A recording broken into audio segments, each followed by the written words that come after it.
सन 1526 हिंदुस्तान की जमीन पर एक ऐसा आदमी कदम रखता है जिसका नाम आज इतिहास में लिखा है, लेकिन जिसकी कहानी जीत से नहीं हार से शुरू होती है। मध्य एशिया में उसने अपना सब कुछ खो दिया था, राज्य, इज्जत और अपना सबसे बड़ा सपना समरकंद। अपनी ही जमीन ने उसे बार बार ठुकरा दिया था। सवाल ये नहीं है कि बाबर भारत क्यों आया, सवाल ये है कि जब उसे हर जगह हार मिली तो उसने सिर्फ भारत को ही अपना नया रास्ता क्यों चुना। और जब इस जमीन पर उससे पहले कई शक्तिशाली आक्रमणकारी आए और बिना निशान छोड़े चले गए, तो बाबर यहीं कैसे टिक गया। इतना शक्तिशाली खून होने के बावजूद एक समय ऐसा भी था जब बाबर सिर्फ जीवित रहने के लिए लड़ रहा था। और यहीं से शुरू होती है एक हारे हुए राजकुमार के सम्राट बनने की कहानी। बाबर का पूरा नाम था जहीरुद्दीन मोहम्मद बाबर।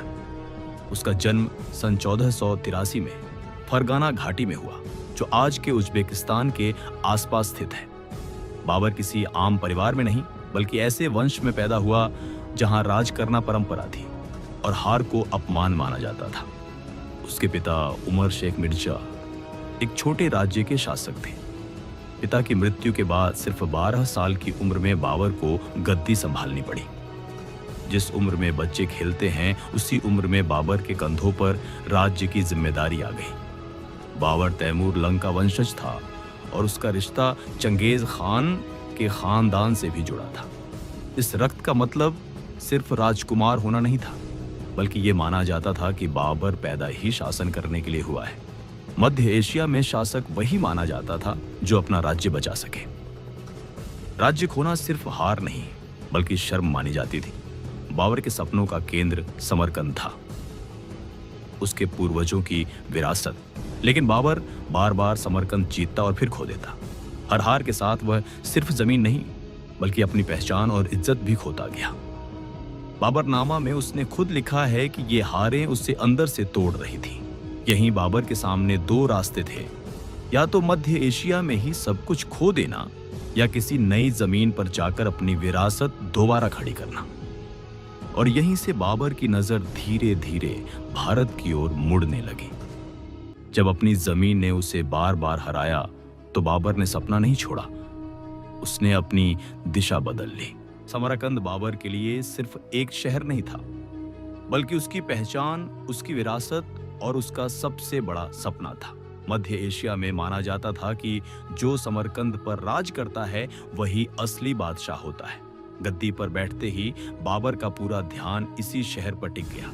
बाबर ने समरकंद पर कब्जा तो किया, लेकिन हर जीत के बाद उसकी जिंदगी में वही कहानी दोहराई जाती। जीत के बाद हार। समरकंद जीतना मुश्किल था, लेकिन उसे संभाल कर रखना उससे भी ज्यादा कठिन। बाबर के पास न स्थिर सेना थी, न मजबूत खजाना, और न ही पूरी तरह वफादार सरदार। मध्य एशिया की राजनीति तलवार से ज्यादा साजिश पर चलती थी। बाबर जब किसी एक मोर्चे पर लड़ता, पीछे से बगावत शुरू हो जाती। इसी दौर में उज्बेक शासक शैबानी खान बाबर का सबसे बड़ा दुश्मन बनकर उभरा। शैबानी खान ने बाबर को सीधे युद्ध से नहीं, बल्कि भूख, थकान और राजनीति से हराया। वह रसद रोक देता, सरदार खरीद लेता और बाबर को समरकंद छोड़ने पर मजबूर कर देता।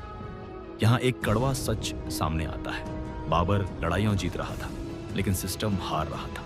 और जब सिस्टम साथ न दे, तो वीरता भी बेबस हो जाती है। समरकंद जीतना बाबर के लिए आसान था, लेकिन उसे थाम कर रखना उसकी जिंदगी की सबसे बड़ी जंग बन चुका था। समरकंद बार बार खो देने के बाद मध्य एशिया में बाबर की स्थिति धीरे धीरे और कमजोर होती चली गई। अब उसके पास न कोई स्थिर राजधानी थी, न कोई मजबूत साम्राज्य। सत्ता का खेल बदल चुका था, और इस बदलते हुए खेल में बाबर अकेला पड़ता जा रहा था।